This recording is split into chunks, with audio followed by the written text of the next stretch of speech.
In today's video, I am going to teach you how to build a content management system in Clickup. Start in your Clickup workspace and head into your team space. From the main overview area, look toward the left side navigation where you manage spaces, folders, and lists. This is where you will bring in a ready-made structure, so you do not have to build everything from scratch. Next, open the Templates area. You can usually find templates from the left navigation or from the area where Clickup highlights useful options for your current space. Once you are in Templates, locate the template category called Content Management. This template is designed to help you organize content requests, production, and publishing in one place. Select Content Management, then choose Use Template.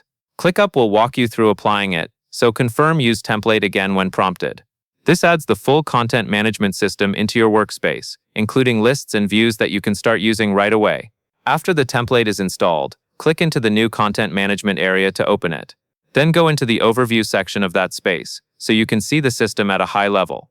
From here, you can move between views to match the way you like to plan and track content.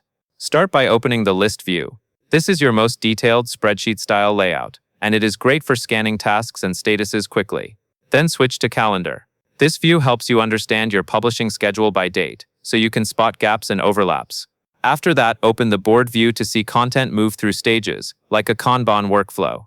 Next, go to Timeline to visualize work across a time range, which is useful for campaign planning. Finally, open the Gantt view for a more structured project schedule, especially when content has dependencies or fixed deadlines.